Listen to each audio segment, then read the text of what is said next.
We're continuing to talk about right triangle trigonometry. We learned how to use it in the previous video to find missing side lengths if we had to by simply using our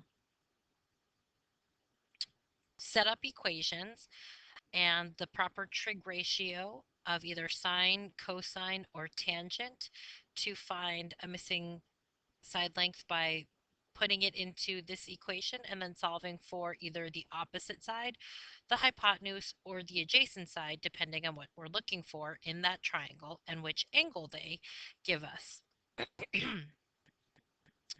When we are using it to find an angle measurement, it's a little bit different in terms of how we're going to solve it.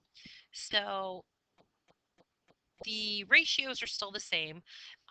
We're going to label our sides exactly the same way. So for example, if we were using this angle that we were trying to find, and they had given us our opposite side to it and the hypotenuse, then we would still choose sine.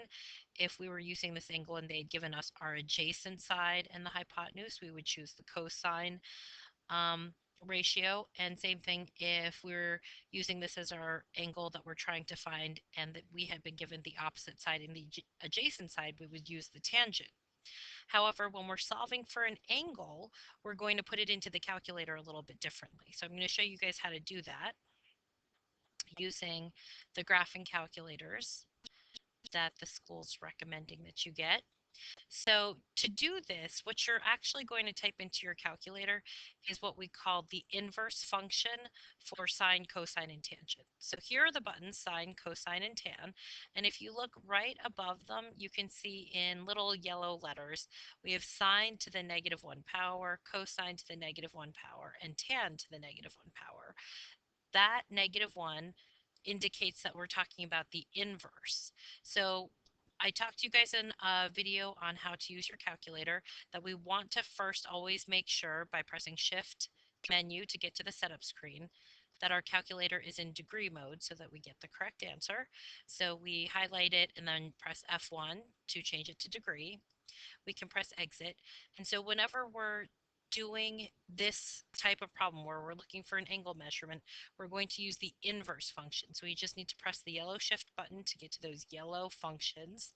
And if we were doing the inverse of sine, we would do sine inverse and then inside parentheses use our fraction button. So let's say it's sine inverse of 1/2 and then close up our parentheses and that would give us our angle measurement, for example. Okay, so whatever we get when we type in the inverse and then our fraction, that would be the angle measurement that we're looking for. So slightly different method to do in the calculator, but still the same procedure for labeling sides, choosing a trig ratio, and setting up. If you have any questions, please make sure to write them down. You need 3, and I'll see you guys in class.